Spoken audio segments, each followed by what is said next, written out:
and this is the World of Warcraft Dungeons and Raids panel. Corey Stockton on stage. Listen to something else to do in these dungeons. We've got so many awesome dungeons, and there's lots of different ways to play them, but some people are looking for a greater challenge in them. Maybe they want to try to do something different. And so we're just looking to give players an opportunity of a different thing to do. And it works great to do it within the dungeons because we have so much content there to come up with a new mode for players to play them in. Essentially, what a challenge mode is doing a dungeon on a timed run. So similar to the runs we used to have back in the day, where people could go in and do a timed run specifically on a Stratholme is a great example of the 45-minute Baron run, something like that. But we wanted to take that and just turn that into a whole entire mode where that's what the whole concept is. So you're going to be able to go into a dungeon, timer starts, and then see how quick you can finish it. And then we'll have specific times set up that would give you a bronze, silver, and a gold medal. And depending on how quick you can finish it, you can earn that medal. And that would work for all the dungeons across the board. We're liking to do as many as we can. We're going to obviously start with Pandaria, and then if there's dungeons that it would work, obviously Scholomance could be one that this could work with, or Scarlet Monastery. But we're going to start with the Pandaria dungeons. So it really gives people something they could do with their guildies, they could do it with friends, but we also want to have it work through the Dungeon Finder tool. So we're looking into just having an option to queue specifically for challenge mode, and you would only queue in with other people that want to do this mode. Another huge note about challenge mode is that we're using normalized gear. It's a huge deal here. So essentially everyone that's in here is going to have the exact same item level of their gear. So it really means that it's a skill-based exercise and not just based on how good your gear is. And it's really great because it means this content's going to last for so much longer because we can normalize that gear. So later on, you might have some raid gear and come back and try to do a dungeon and think you're going to blow it out of the water, but you're actually going to be on the exact same playing field as another guy who might just have, heroic gear rather than raid gear. Now, what we're talking about for the rewards for this is really, really awesome looking gear that you can use for transmog. Obviously, we're saying you're going to get Valor for doing this. Like, part of our philosophy is that people should be able to do whatever they want to advance their character. So, you'll be able to do challenge modes if you like that and still earn Valor. But we really love the idea of getting unique art for this that, you can show off. A big part of this is bragging rights and leaderboards. So, if you can only get that gear here, you can transmog your tier 14 shoulders into the gear that you got specifically out of challenge mode. Now, like I mentioned, leaderboards will be a huge part of this. The concept that you could take, your time and compare it against your BattleNet friends list, or you could take your time and compare it specifically against your guildies, and find out who got through which dungeon the fastest, what medals have you earned. There's a number of ways that you can compare to other people. You can look at their gear and know right away if they've been able to get the gold medal in this specific dungeon. So we've got a couple mock-ups of what the UI is going to look like for this. So on the left there, you can see the challenges screen, and you can see the gold, silvers, and bronze medals that a guy has gotten. You can see what his best time is in a dungeon. You can see who he ran it with. There's a lot of different things of information you can get out of this one screen. On the right side, that's a leaderboard.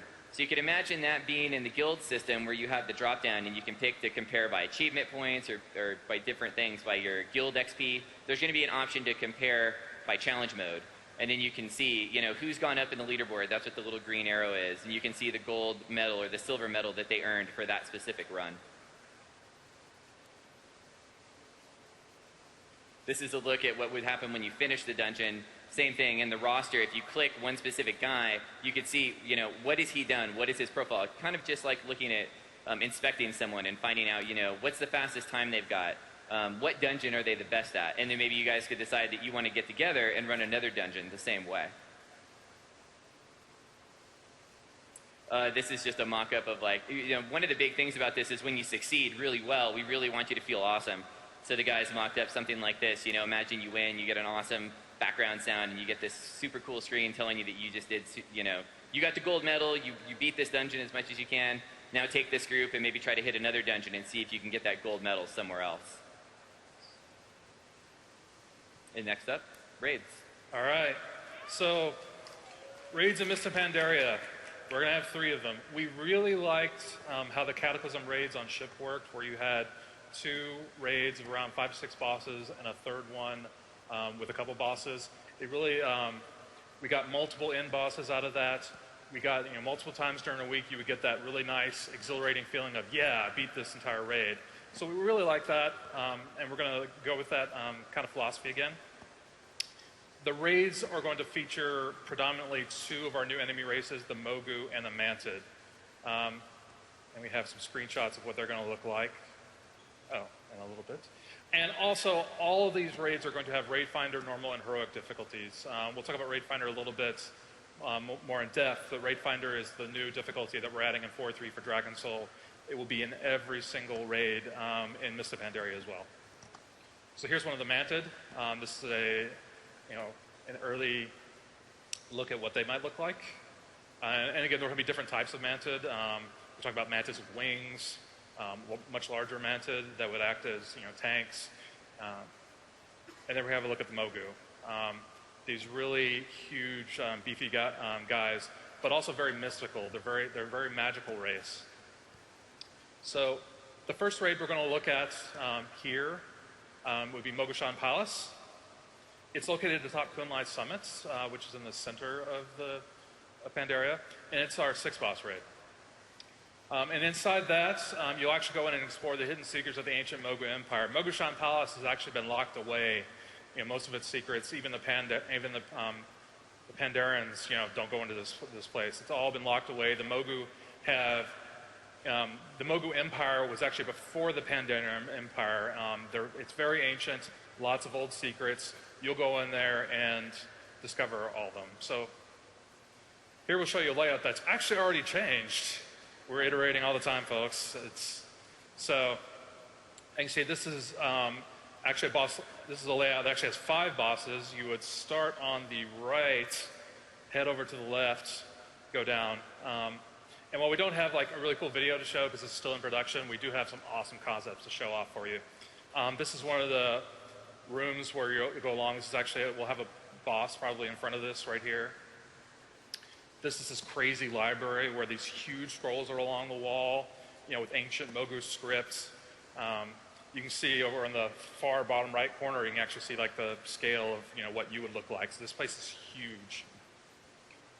I have this another like beautiful concept of this entryway, this grand entrance into the temple, and it's just gorgeous. We're really looking forward to spawning, making creatures for this, really giving you guys a lot of fun with the raids.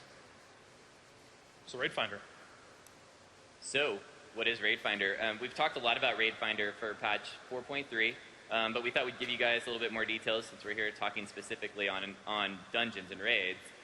Essentially, the concept came up from what we did with Dungeon Finder and being able to see how successful that's been with getting a lot more players into the dungeon content that we build. What we've found with raids, though, is that we aren't seeing as wide of an audience as we would like in our raid content. We spend a lot of time on the raid content, and it's also just got some of our coolest fights, some of our best creatures, and we really feel like everyone should have a chance to see that content. It's one of the main reasons we decided to get it in with patch 4.3 instead of waiting until Mist of Pandaria, because being able to fight Deathwing in the Dragon Soul raid, we just thought, what better place to put it in so that as many people as possible could get a chance to experience that fight and be able to finally put down Deathwing for good. Now, what we're doing with it specifically is a lower difficulty level than normal difficulty. And that doesn't mean that we're just going to go in and tune the hit points down a little bit, and we're going to go in and tune their damage down, 20 or 30%. Instead, we're actually going to go in and look at the mechanics, see how complicated they feel, talk about could a group of 25 people that haven't played together before be able to figure this out and actually build something that works for them. If we took the shortcut route about just, literally just changing numbers, that's still not going to tune down the complexity of the fight. Yes, it might make it easier, but you're not going to know why you beat it. You're not going to actually pick up on those mechanics. So we're actually going to go in and make sure that these fights feel right for this difficulty level. Like I mentioned, this is going to be in patch 4.3 with Dragon Soul, but in 5.0, Mist of Pandaria, it's actually going to be for every single dungeon on launch. So it's really going to be cool because starting out early on in the expansion, so many people are going to have more access to more content. You're not necessarily going to be done when you finish, heroic dungeons, and maybe you've done challenge modes, and now you feel like you're ready, but you don't necessarily have a group to raid with. Being able to use Raid Finder is a way to get in really quickly.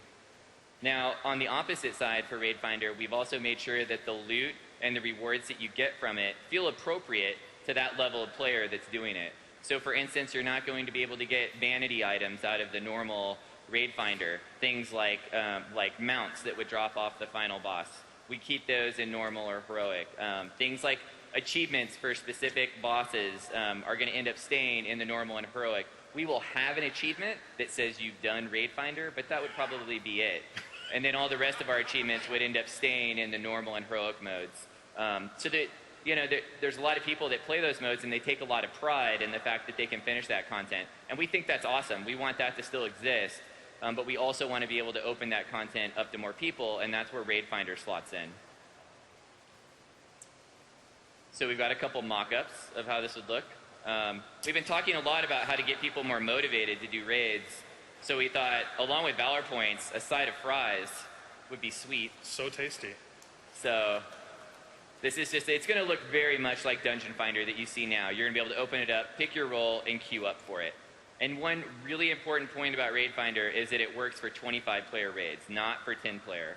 And we did that specifically because it's going to be so much better queue times if we do 25, because we can fill it with 17 DPS versus in a 10-man where we use a much smaller number, and the queue times would just be way bigger. So 25-player raids end up working much better for Raid Finder than 10-player. And now Scott's going to hit on some of the goals we have for the expansion as a whole. Okay. So one of the things we're really trying to do with Mists of Pandaria this time is keep the experiences short and focused. A few of the dungeons in Cataclysm actually got away from us. Hall's Origination had 7 bosses. That takes a while to get through. Dead Mines had 6 bosses. That took a long time to get through. We actually had to go back in and hotfix some of the trash out to try to keep it a bit more focused. Because again, we want you to be able to not just like make it so where at the end, for a night you're like, oh, I'll do a dungeon. These things should be short enough so you actually like want to do a couple dungeons, or a dungeon plus some dailies, a dungeon plus some pet battles, a dungeon plus some battlegrounds. Trying to keep these short and focused will give you more opportunity to do more things inside our game, and we think that's very, very important. Another one that we'll talk about together is need to make the encounters understandable so we don't set up groups to fail.